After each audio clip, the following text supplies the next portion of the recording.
Hello, thank you all for coming. My name is David Schneider. For those of you who I have not met, I'm brand new here. I'm an assistant professor of sculpture. And I have to let you all know that you're being recorded. So if you mind, please leave, I guess, or I don't know. All right.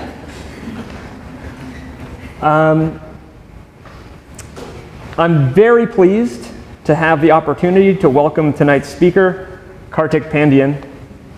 Karthik is an artist who works between text, image, both static and moving, object, installation, and performance. He has held solo exhibitions at the Whitney Museum of American Art, Bétonsalon, Paris, Midway Contemporary Art, Minneapolis, and White Flag Projects, St. Louis, among many others. His work was featured in the inaugural Made in LA at the Hammer Museum in 2012, and La Triennale, Intense Proximity at the Palais de Tokyo, Paris, as well in group exhibitions at Whitechapel Gallery, London, Wiels Contemporary Art Centre, Brussels, and the 4th Marrakech Biennial. He made the trip here tonight all the way from Cambridge, where he is assistant professor of visual and environmental studies at Harvard University. Before I became acquainted with Karthik's work, I'd had several fleeting social encounters with him, both in New York and in LA. One that sticks in my mind was in early 2010 when I had jury duty. And during the breaks in the protracted selection process, I would abscond from the LA County Courthouse in order to avail myself of the relatively more well-tended restrooms on the 3rd floor of the downtown branch of the Los Angeles Public Library, where, on one afternoon, I ran into Karthik, seated at a table with a stack of oversized books. He was doing parallel research into pre-Columbian archaeological sites and modern-day refinements in the technology of rammed earth construction. This was a brief encounter of the "hi, how are you" variety, lasting all of 2 minutes, but it made a real impression on me. For one, I experienced the all too familiar and unflattering self-comparison we as artists are so susceptible to, which had much to do with the fact that this marked my one and only encounter with an artist doing research with real books in a public library, and I myself was there because of the marginally superior quality of the toilet paper on offer. But it was only after becoming familiar with his practice as an artist that I sort of began to think about the entire complicated sequence of events that led to our chance encounter as being somehow linked to the complex, often dizzying shifts between seemingly disparate ideas, images, materials, and objects, as well as the disturbances in the equilibrium between what is understood as the here and now versus the then and there that occur within Karthik's own work. Within the span of an hour that afternoon, my own focus shifted between the jury selection process for a murder trial, the navigation of 2 distinctive forms of institutional architecture between the courthouse and the library, and their concomitant and very different procedure and apparatus of security and surveillance, lunch, an intuitive comparison of bathroom facilities, and a chance meeting leading to the brief, for my part, consideration of the meticulous unearthing and preservation of ruins in the North American continent and contemporary advancements in the construction of rammed earth structures. In short, a linear passage through overlapping incongruities that form the texture of one's everyday experience, all taken in stride as a kind of random sequence of places, contexts, and events. What I appreciate so much about the work Karthik has produced is its ability to displace this random chain of event orientation toward the subjective experience. Time is no longer sequential. The presumed direction of causality that exists between the historical and the contemporary is upset and often inverted. His work suggests that we exist as participants within the conditions of history as a construct in and of itself, one that is ever in flux, mutable, and necessarily contested. The work is driven by questions related to history, human migration, the built environment, ecologies of labor, the construction of racial category, political movement and revolution. Yet these questions are posed as refractions within a historical lens so fragmented as to allow for radical realignment of parts, prompting the disconcerting discovery of symmetry and analogy between non-contiguous layers of historical material. Karthik asks that we hold seemingly disparate or unconnected quantities of information, formal events, objects, actions, and timeframes simultaneously, conjuring moments of sonance and tension within a charged rearrangement of ostensibly overlooked, forgotten, or obsolete parts. For example, in his recent installation Tamil Man at Federica Schiavo Gallery in Milan, Karthik offers overt textual reference to American sculptor Malvina Hoffman's Hall of the Races of Mankind, which was a long-running exhibit mounted in the 1930s at the Field Museum of Natural History in Chicago, and consisted of over 100 figurative interpretations of specific racial types, as taxonomized by Hoffman herself. Adjacent to this reference, one encounters, among many other installation components, a black and white photographic latex print on canvas depicting a tube of Kodak photographic pigment, itself a kind of material anachronism that bears the designation flesh, as in flesh-colored. The print is enlarged to an extent that one sees the magnified tube of pigment, its own specific color neutralized within the grayscale image, as being a kind of body, a vessel whose contents carry the oppressive fiction of the Caucasian neutral, here rendered chromatically mute.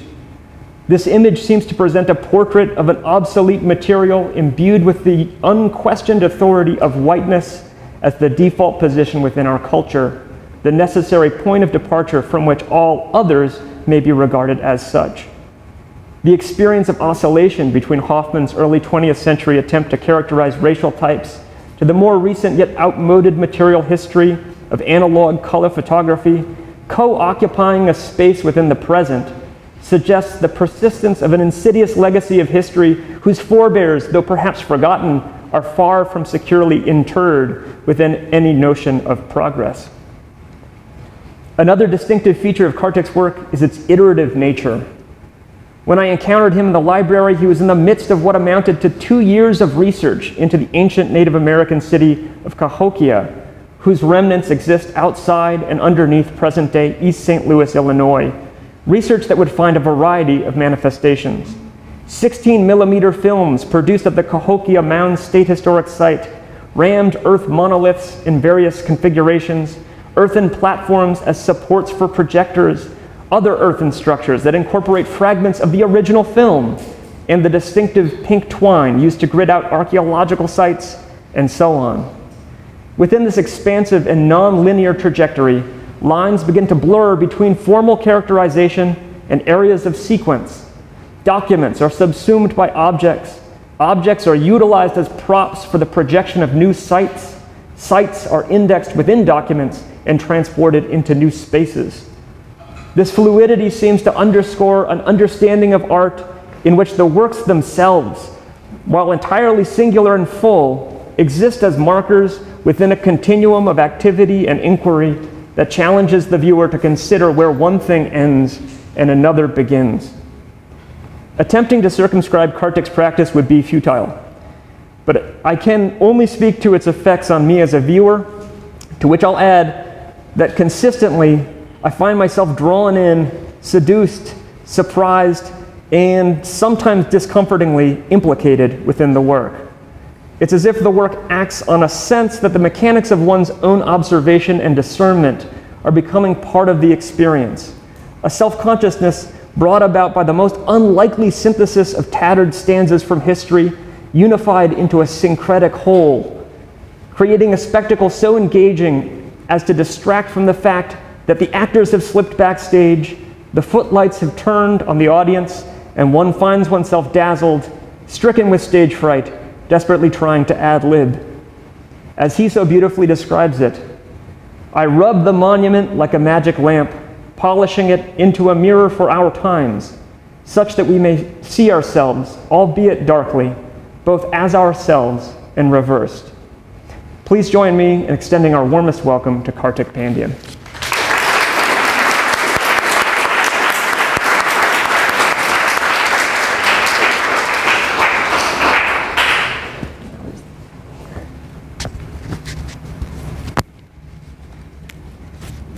First, I want to thank David for that incredibly thoughtful introduction.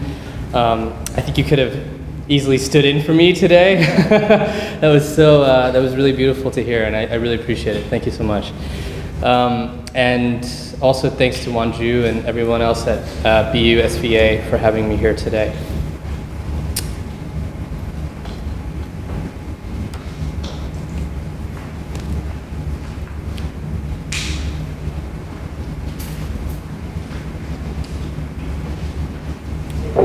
The line of taxis seemed to stretch endlessly out into the desert of Giza. It was my father's idea to celebrate Y2K at the pyramids in Egypt. So here we were, stuck in traffic at 11:30 p.m. on the outskirts of a city, sorely underprepared to host the party of the millennium. From the window of the taxi, we could see the apex of the Great Pyramid, jutting out from behind a sand dune that separated us from the plateau. The scale relationship between the dune and the monument somewhere beyond, along with the concert lighting, projections, and fog machines, confused the distance between here and there, now and then. Yes, we were excited to almost be there, but we didn't quite know where we were. Inspired by others around us who refused to be stuck in a car at midnight, my brother, sister, and I jumped out of the taxi. With my high 8 camera in hand and set to night shot, we ran through the desert and up the dune towards the pyramids. From the top, we could see that a line of policemen mounted on camels was guarding the perimeter of the plateau. It must have been about 11:50 p.m., and confusion reigned at the gate nearby where tickets were being validated. A mixed crowd of Egyptians and tourists massed around the gate, sensing that some kind of group effort would be the only way to get to midnight at the pyramids. The cops attempted to hold the line, but fireworks had begun to explode behind them, and the crowd started to push up against the camels. My sister started to scream. The crowd continued to push until the police and their nervous dromedaries finally relented and let us pour through. We ran down the dune and into an otherworldly landscape. A gigantic stage had been erected at the foot of the Great Pyramid, holding scores of live musicians and sound equipment. Projectors mapped animated symbols onto the monuments, which had the strange effect of dematerializing the massive structures. French musician Jean-Michel Jarre was premiering a Pharaonic electronic opera. It seemed we were reaching the climax of his performance. He donned white gloves to match his blinding white suit and approached the front of the stage. 5 laser beams fanned out from a single point in front of him, projecting deep into the night sky. He played them like an organ, blocking the beams to play each note. The crowd was nonplussed by this futuristic instrument, waiting for the much more popular Nubian pop star Mohammed Munir to take the stage. We stayed until daybreak, wandering off the plateau to the taxi line in the wee hours of the morning while the rave carried on behind us. I found a t-shirt in the sand on our way out. On it, a camel dressed as a tourist saying, "I came to visit pyramids. Leave me alone." It was my only souvenir from the trip.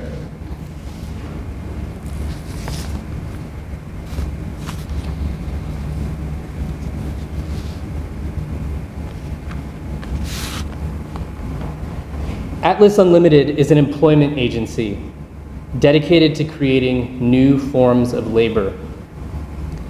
We leverage our cultural capital to redistribute the modest budgets of small to medium-sized cultural organizations. With these funds, we are assembling an international corps of builders and creating works in sculpture and performance. A builder is a worker who makes things and whose labor is also an image of making. We tell stories while we work to make, to move, and destroy things. Stories like the one you just heard and others to come. We derive energy from these stories of movement and migration. We believe in the right to fiction. It is up to you to negotiate the veracity of what you see and hear. This phase of Atlas Unlimited will unfold over a series of acts in the next 2 years. Let's begin with Act 1, Carnival, which took place in the city of Aalst, Belgium, on September 29th, 2018.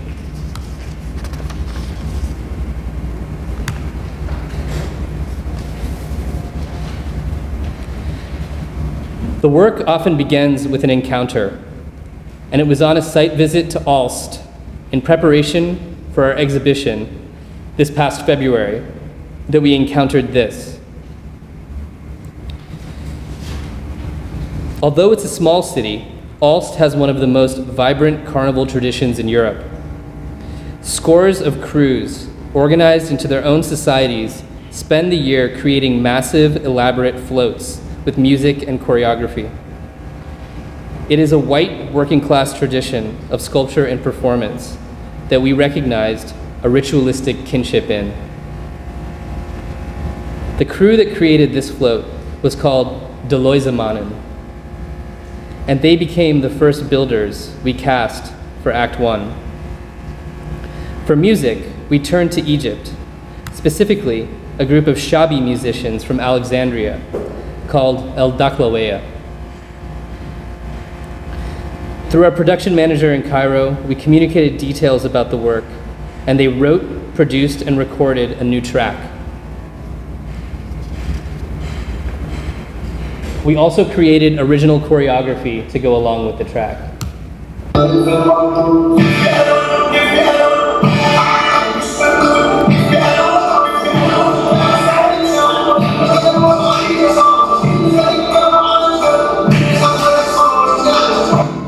And of course, we had to teach our builders the choreography.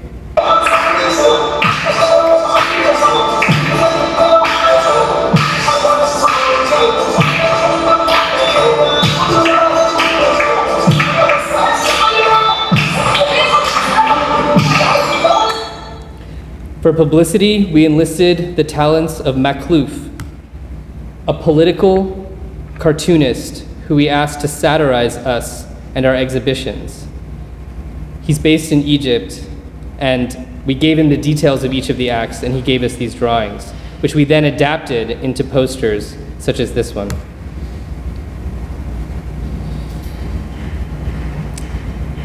Let the parade begin.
يا شباب مالو اللي مالو انا عاقل مش مجنون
Overleven means survival in Flemish.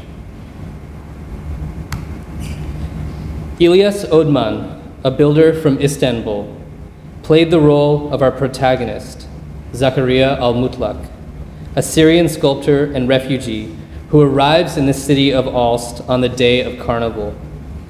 He begins by translating the toast read out in a local dialect of Flemish by De Loisemanen, but then veers off into his own text. He narrates his journey from Syria to Aalst in reverse, imagining each stop on the way as a carnival float.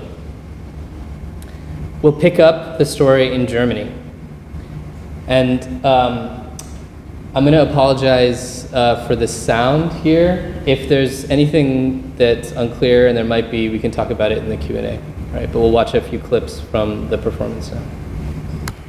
Keine gute Stadt, heute schlachten sie schaffenen Kühne, morgen vielleicht Christlichkeit, singen sie mit mir, Heugens gegen Salafist wird, wolle keine gute Stadt, heute schlachten sie schaffenen Kühne, morgen vielleicht Christlichkeit. It's catchy.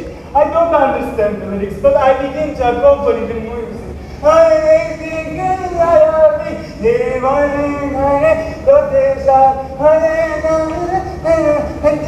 And out of blue, you won't believe. I see one of my old friends, Hassan, a Kurdish guy, okay? I ran to him, I said, Hassan, what are you doing? It's a beautiful coincidence to see you. How are you? We hugged each other. And I said to him, what a beautiful celebration. He said to me, it's not a celebration, it's a protest. Then I stopped. And I checked all the people around us. All the blonde people. Then I checked both of us. We were like, how can I say? Like my grandma used to say, we were like 2 corn of peppers in the milk. The only black dudes, brown dudes inside, all the blonde people. And I leaned to Hassan's ear and I whispered, Hassan, what the fuck are you doing with this neo-Nazis? And he said, I'm protesting. And I get it, Hassan, what are you protesting? And he said, radicalism. And I said, radicalism? And I said, okay. Then we began to walk together. Hooligans gegen Salafist, wir wollen keine gute Stadt. Heute Deutschland, Deutschland, Schweinsteiger, Schweinsteiger, Deutschland, Deutschland, Schweinsteiger, Schweinsteiger. It's beautiful, dears. It's so beautiful. You won't understand. Finally, I feel like someone. A hooligan. A bit more.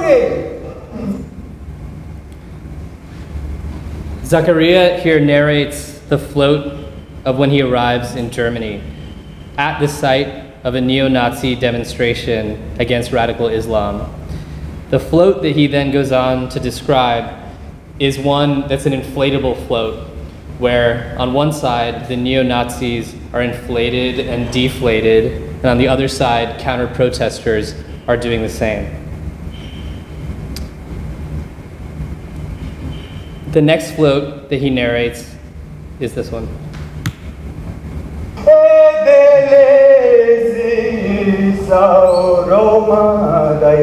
I can never remember in which country I heard the song. Okay? It could be Yugoslavia, Macedonia, or it could be Bulgaria. But I clearly remember the face of the old lady who was singing it. It was so beautiful. Okay, anyways, come. Back to the square of ice. Now I see the float of Montenegro as the gateway of Europe. As it approaches me, I see it's a giant float of 2 of my favorite performing artists, Marina Abramovic and Ulay. Yay! Yeah, do you know them? I do. Is there someone else who knows? Oh, okay. Now I need your help. We can do the slope here in network. Can you help?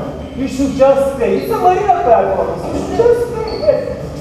You don't have to do anything. Just stand there. Can I have it? Nobody will steal it. You are marina, okay? I am marina. Yes. And you are standing here. But every marina needs a ulai. Who is ulai? Please, I need ulai. Ulai. You look so like ulai. Please, please, please, please. Thank you. Thanks. You should just stay. Okay? Here they are. You see them? They are like guardian angels in front of Europe. But sorry, I forget something. They are naked. You shouldn't be naked, but just imagine they are naked, okay? And they are facing each other, so like in their famous performance. And instead of Europe, they are protecting the gates of small nation called Montreal. And at the height of their crutch, which is almost 4 meters tall, imagine they are huge. There is a line. A line. A long, long, long, long line. It goes also called line. With people, full with people, waiting to get through marina and light. Different shades of brown, I see them. And when I look closer, when I take a closer look at them, I see all of us. You see Afghans, Kurdish people, Pakistanis, Romanians, Syrians, we all are waiting with our untied huge backpacks, with our dirty clothes, to go between Marina and Ulai. It looks like so many of us has passed away that the color of their pubic hair has faded. And the styrofoam has revealed itself. But as soon as they pass by, as soon as we pass by, we get lost in the whole of Montenegro. Oh, sorry, I forget one more thing. There are also two other huge figures from the famous performances of Marina. We were so little in between them. Please come, let's go. And there is one. Oh, and there is another. You know this performance, they are slapping each other constantly. Yeah. And there is one here. Can you open your mouth? Okay, just look. Oh, no. And they were screaming each other. And when I look at it, I say it's a little bit depressive. You know, all the small people and giant figures. And I say, oh, sad. And you know what happens? Out of the blue, the head of the famous rapper, Jay-Z appears. But just the head. You know, just that sunglasses. And he's rapping. He's rapping on us.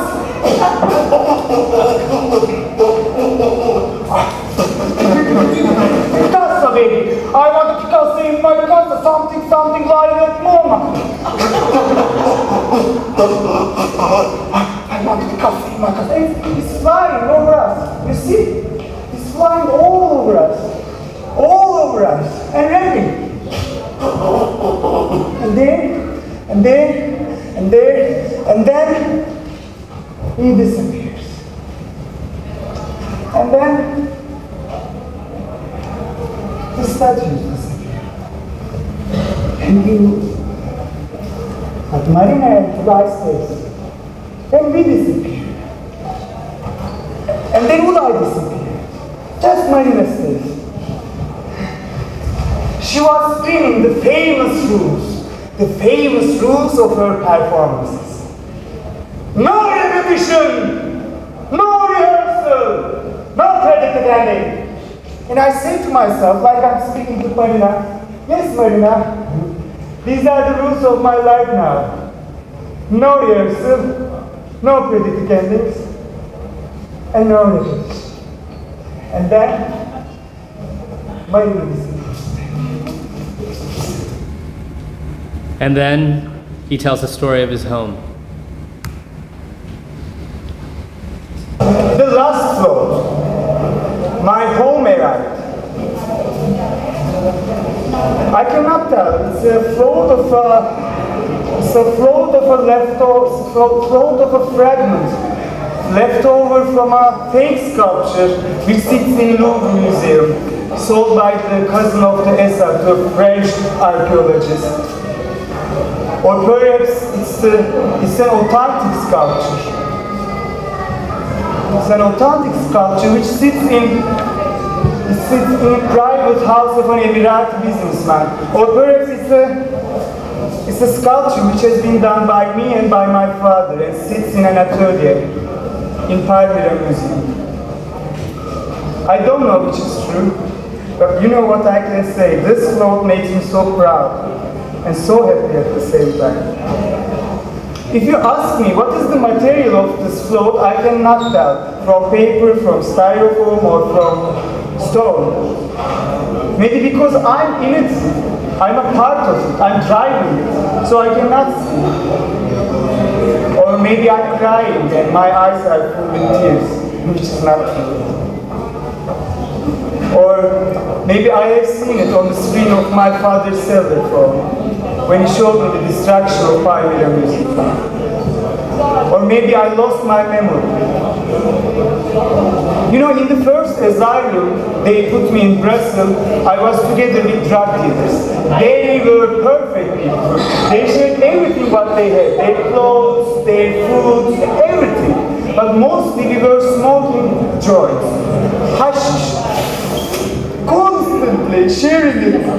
And meanwhile I was trying to finish a sculpture from a borrowed soul. I can never finish it. Mostly I was just staring. I don't have any memory about this country. About all the other floats, Marina and Ulay, the dinosaur, or the bridge, Neo-Nazi and stuff. If you ask me, I can tell anything. Ask me the colors, ask me the songs, I can tell you about, but what the fuck is about this float?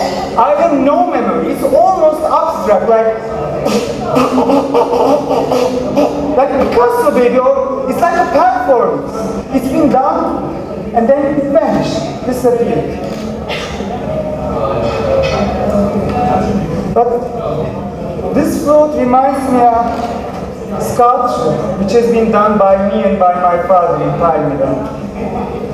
You know, he was so stressful at that place.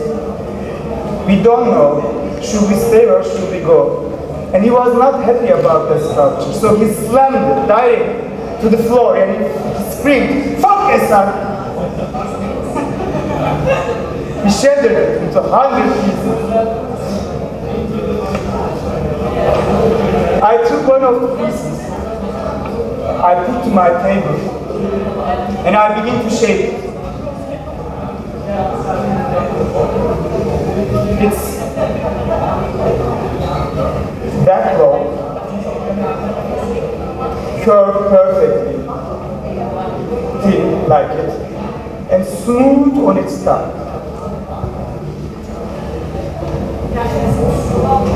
I made it look old, with dirt, left the innocent. It looks ancient, like 2,000 years old. And I sold it. It's one of the best things ever. And you know, it's not sitting in Louvre.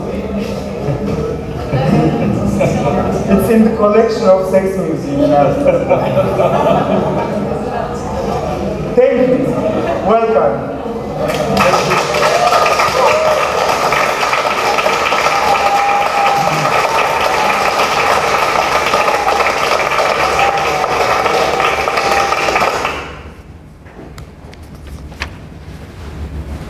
The guy wearing the GoPro on his head next to Ilyas is the real Zakaria, a sculptor from the ancient Syrian city of Palmyra. His uncle was in fact the curator who was beheaded by ISIS when he refused to leave the Palmyrian Museum. We met Zakaria at the Marrakech Biennial in 2012. We were there to make a film at Atlas Film Studios, an open-air movie studio replete with sets conjuring in anywhere Arabia, from Jerusalem to ancient Egypt, even Mecca. Our proposal was to recreate the Battle of the Camel.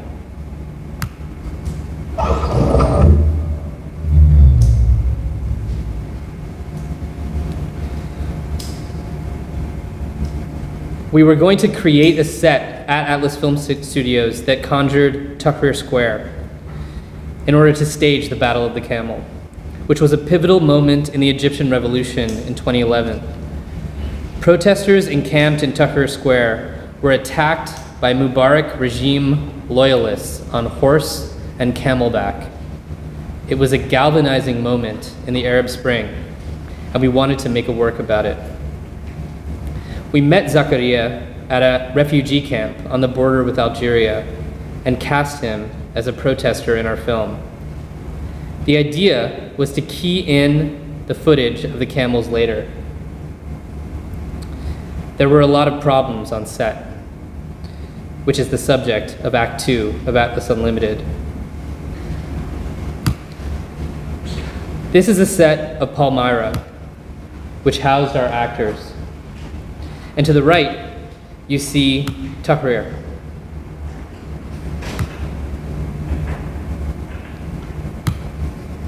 Act 3 of Atlas Unlimited takes place in Palmyra 2028. After assassinating Assad, the new Russo-Syrian regime invites artists back to rebuild Syrian patrimony. Zakaria is commissioned to create a monument to freedom in the Palmyrian style. Recalling our previous work together, he has chosen the Battle of the Camel as his subject.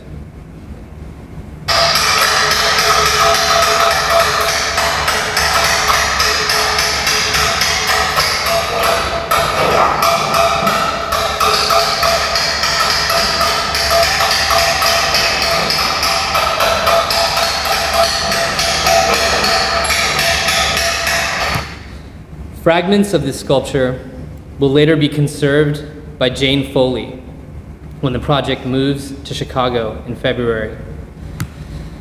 While the head of this camel stays in Aalst, fragments of it will move to Antwerp for a public art presentation.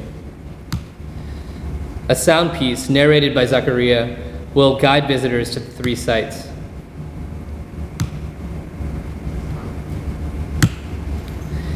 These are images of Chicago. The street in Cairo was a hugely successful ethnographic attraction built on the Midway for the Columbian exhibition in 1893. The only extant architectural fragments we could locate from these sets was a mashrabeya, an Egyptian screen on the balcony that you can see in the upper right corner here, which is now in the collection of the Field Museum. We are researching these objects with teenagers from the Design Apprenticeship Program at Arts and Public Life at University of Chicago.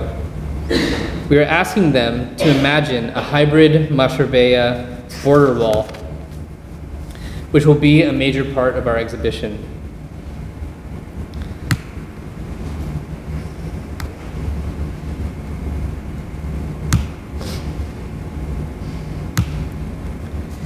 Inside this pylon will be an almost 3,000-year-old sculpture of the god Horus as a falcon.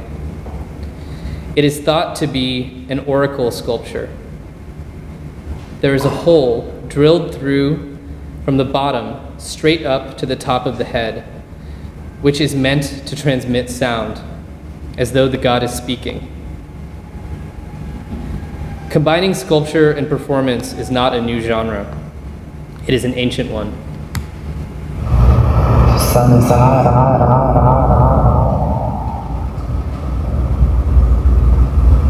sun is sand.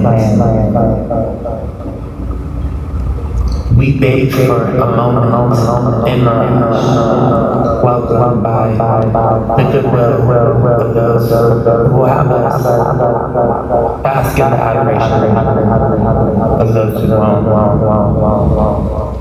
The imaginary gets kicked up by winds and keeps us on. Keeps us on.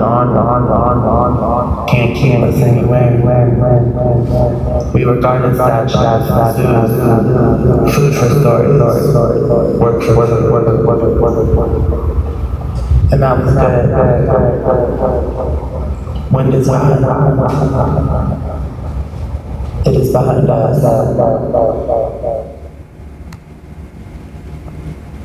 Thank you.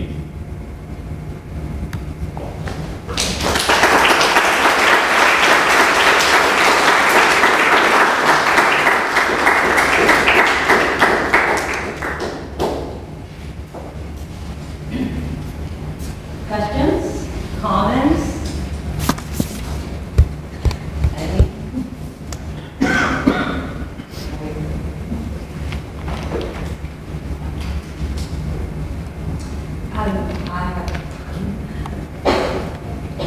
Notes and kind of like maybe also writing down some of the thoughts that come to my mind as I'm listening to you talk about, as I listen to you narrate, you know, the work of Atlas Unlimited. And there are a few things that kind of come to mind. I don't know if it would like eventually let all these thoughts kind of would kind of converge into a question of any kind, but I think it's a way of like kind of asking, I want to ask you about how allegory works, and especially you gave us this Bakhtin reading, and so how, what's the other word, dialogism, is that right? About reading something through another, and layers of information, one that is rested in fiction, and another one that is rested in some knowledge of some sort, as it's been historicized. I was wondering if you could talk about that. I know this is not a question, but these are the thoughts that I have. And I think maybe allegory or way of reading one thing through another is something that is clearly in your work. I might take a slight detour from that to say that for me, the Bakhtin is, I mean, it's a way to think through the Carnivalesque, right? And this moment in which the ritual of upending society, of upending the kind of as a kind of release valve for the energies of the potentially revolutionary energies of the people, right? That this is a kind of a moment where they can both be let out and then also managed.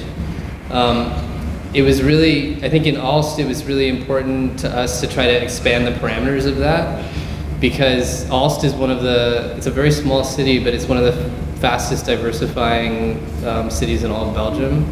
And you have this incredible tradition, and yet it's so limited to, let's say, the kind of, the white working class crews that comprise this. So one of the things that we saw in that was this opportunity to bring into a tradition that existed locally a moment of collaboration with folks that were actually working on the ground there in terms of the crew that we were working with, but then to incorporate what was actually happening in the city into that. So this idea of the kind of the world turned upside down, it's like, it was it's a ritual that functions really well for the kind of dominant class of that city. To expand its energy felt like a really important sort of start for the project. Kind of leads to this other question I have about, especially when you kind of think about the last century, the last 100 years in art that has to do with like artists, group of artists that deal with absurd acts or carnivalesque, or dealt with political moments through humor. You know, so I'm thinking about the Dadaists, I'm thinking about the Russian art artists, but you know, so if you have, do you think about the history of art in that way?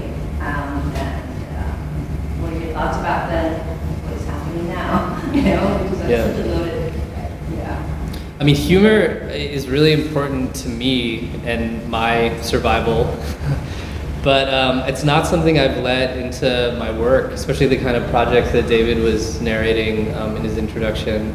And this project has really been a place to understand the kind of force of humor, not only as a mechanism for surviving, but actually like the way in which the kind of laughter that's generated in the carnivalesque moment is a kind of, there's a kind of creative and destructive power in that laughter. And it's not something that is given to marginalized people. It's something that they have to take. Right? For the most part, especially when you think about the kind of refugee situation in Europe, there's almost a requirement that those folks need to be serious, and they need to narrate their stories in this incredibly like authentic, but ultimately like they're asked to create an object out of their experience for others to consume. And it's really important for us to intervene in that moment and to inject things like fiction and humor into that narration.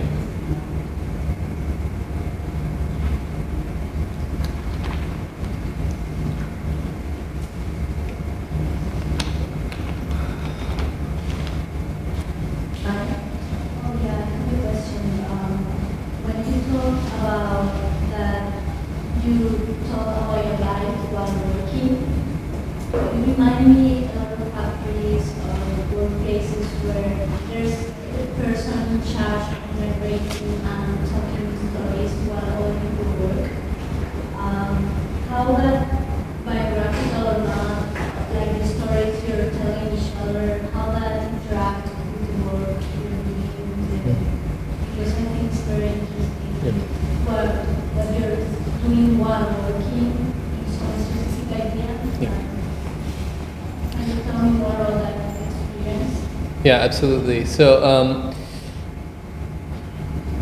the project, like I said in the talk, unfolds in a series of acts that take place at different institutions. Because the institution Network Alst, where we had the first 3 acts were being staged, is a very low traffic, foot traffic institution, we actually decided to intensify the 3 moments of performance into these like 3 nights of performance, Act 1, Act 2, Act 3. That changes quite a bit when we go to Chicago at the Logan Center in February, because that building has a kind of built-in life, right? There are students, there are faculty, there are visitors coming in all the time. So at that moment, what you'll see when you walk into the gallery is that most of the time there'll be someone working, and often in one of these kind of like builder costumes that we made, these work suits that we dyed. And it's about the idea here, and you know, I should say that this project is it's a collaboration in a large sense, but it's also a really intense collaboration with Andros Sins-Brown, who's a choreographer that I've been working with since 2011.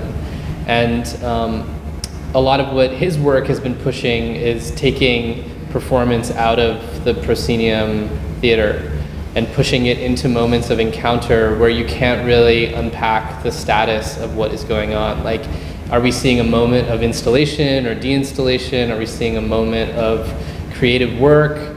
And then those people that are doing that, the builders, they'll actually kind of engage you when you walk in. So they'll start to tell you stories. And we're really interested in that moment of sort of like both demystifying and also further mystifying the status of labor, right? Because these are all the things that we are usually edited out of the exhibition. You never see people like hanging the painting. You never see people fabricating the actual material. And by incorporating that into the exhibition itself, we hope to bring people into a relationship to labor that is usually repressed, let's say.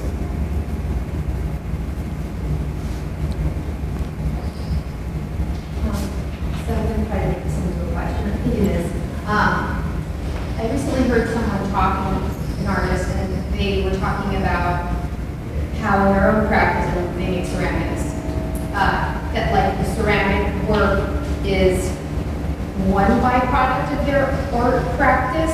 It's the thing that becomes visible and tangible. But there's this other step, which is the reason that they work, which is all about the process of making it and how it feels to make it and all that. And I find myself wondering, totally because I'm also projecting about my own work, about how much of what you're telling us are we kind of like, is everything that you're telling us stuff that ends up making it into the exhibition, or is some of it like part of the stories? Like, for example, I noticed the guy with the GoPro on his head, you know, and I actually made a question. I was thinking about him in the thing, so then I get to hear, oh, his incredible story and what I get from his connection. And I just wonder, like, how much can you talk about, one, in terms of what we're seeing and what you told us, how much does that end up in actually the work that ends up in exhibition spaces, and also just about, you know, this notion of like kinds of relationships and processes and the stuff that goes into the work that doesn't make it into it, and how you relate to that. So I think that one of the things I'm finding really gratifying about working on this project, and you know, we've been preparing for, you know, more than a year plus, like if you consider the kind of longevity of our collaboration. But one of the things I'm really enjoying about it is precisely that, like, all of that process that generates the work is part of the material of the show, part of the material of the project, and not in a sense of where the studio is kind of revealed.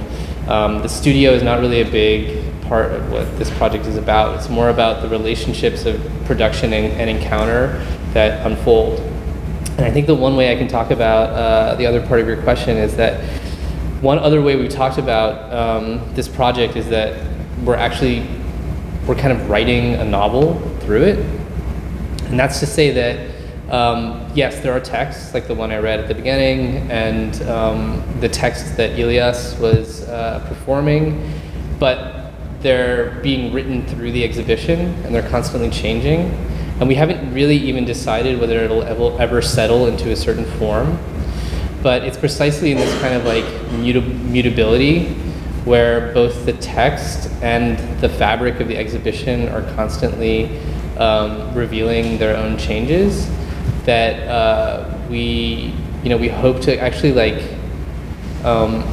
create like a new modality of sculpture and performance at some level. I'll also say, related to that, that this idea of the fragment and the whole, I think, is really important here, where it's like, you know, a lot of the, like, what the project is also very, like, we kind of have just started making it, and we're testing out, like, talking about what it is. And at the same time, all these fragments are kind of constituting what it is. So I think there's a kind of big thread through the work about breaking apart and coming back together. And what that adds up to is that, you know, and I think one of the most exciting parts about it is that we don't know, you know, like it keeps unfolding. I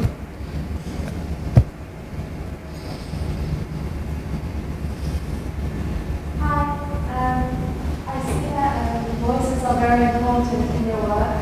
Could you talk a bit about how you're navigating language, and I think about that, as well as then relate to that, how what audience or viewers you have in mind as a collective in making work? It's funny because I actually like studiously avoided voices forever until this project, and I'm not sure. I mean, one of the things is that, you know, collaboration has been a really important part of my practice for a long time, but this idea that we're really maybe even building a kind of like a network of people that ultimately, like, Andros and I will just peel our names off of this thing, and we'll sort of like, an idea is that this entity will just be able to make. I think it has something to do with this desire for like polyphony, for more voices in the work. And sure, a lot of it gets translated and ricochets kind of back and forth, like, but it's a fairly new thing for me In some ways, like especially in the work that David was talking about earlier, it was very much about the body that enters a space and has to deal with the spatiality of a kind of construction and how time intersected with that in relationship to film. One thing that, although there's a lot of like video in this presentation, there's no video in the work. And that's been really exciting, right? The idea that we're kind of making a novel or we're making a film, but without writing or a camera. And so these voices that kind of write and rewrite themselves, like, is going to be a big part of the work pushing forward. Like every time a builder tells a story, they're also working on the story and workshopping the story. And that's going to be probably the most dramatic, in a sense, in Chicago, where Sami Ismat, a Syrian refugee and theater director, is going to actually be workshopping a play in the context of the exhibition. And we'll be pulling people, visitors in to try to like play out scenarios that we've developed with him. I wanted to reflect on something that I felt during the lecture. The way you project us some of the demonstration, and I don't know, I felt a really strong sphere of revolution, and also the way that you shift yourself into your own practice. It's kind of a constantly revolutionary way of thinking about the things that you are doing. And I wanted to ask you what do you think about commodity and the value of a piece of art, there is?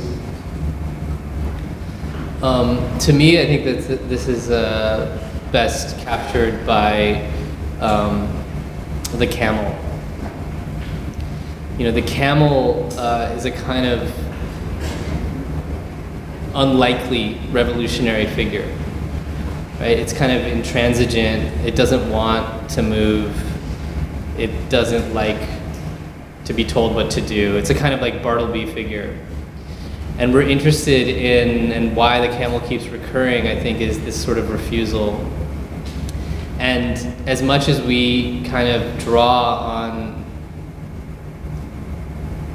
either historical or speculative revolutions in the work, we're also very hesitant to put those images to a certain type of work, because this kind of like cycle of appropriation that sort of happens in relationship to that is something that I think we implicate ourselves in, but we also like, the camel like always says no at the end of it. It always says, leave me alone.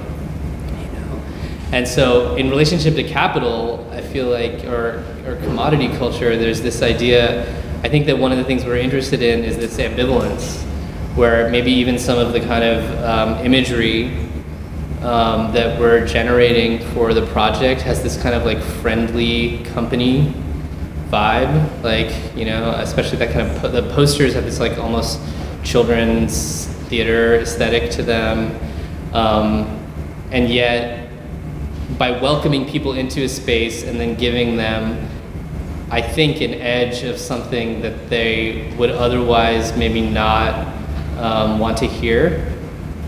I think this is one of the motivating factors in what we've been doing.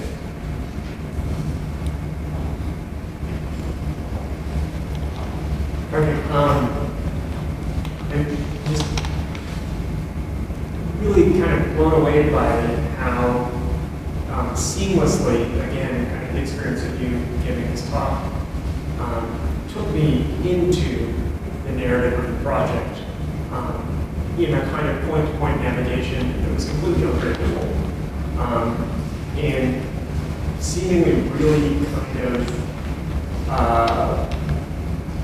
the result of a very